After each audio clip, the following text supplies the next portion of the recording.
Il les a dit, je vais maintenant les ressusciter. Car il est mort. Amen. Amen. Lorsqu'il est arrivé.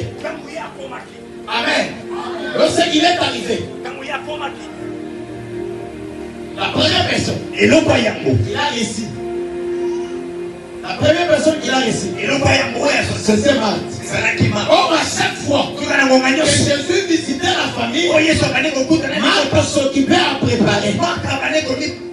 C'est-à-dire, Marthe n'avait pas la parole de Dieu en elle en totalité. Je dis à quelqu'un, tel que nous sommes ici, si on nous donne un requête, c'est le même requête pour tout le monde. Celui qui a la parole de Dieu prie. Celui qui n'a pas la parole de Dieu prie. Celui qui sera exaucé, c'est celui qui a la parole de Dieu. Marthe reçut Jésus. Marthe dit à Jésus, Seigneur, si tu y étais là,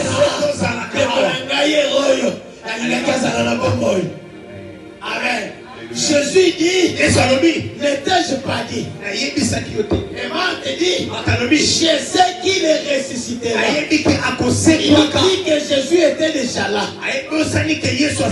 Écoutez, des mêmes paroles que Marthe avait prononcées, c'était des mêmes paroles que Marie avait aussi parlé. Là, je vais dire à quelqu'un, c'est des mêmes requêtes que nous prions chaque jour pour s'adresser à Jésus.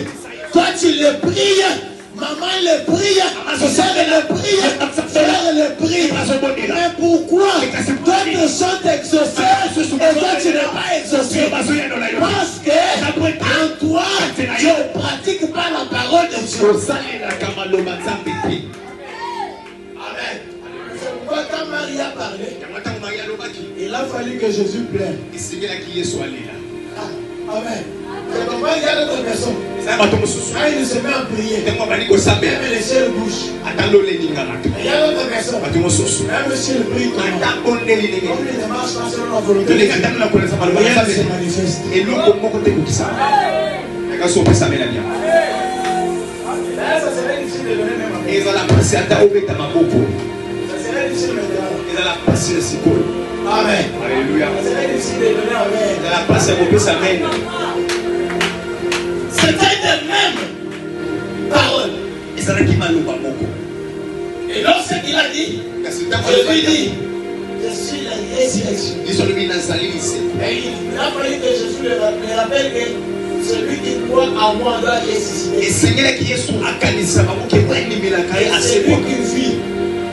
celui qui vit et croit en moi ne mourra jamais. Amen. Alléluia. Mais lorsque le jeune arrivé devant Marie, il va prier.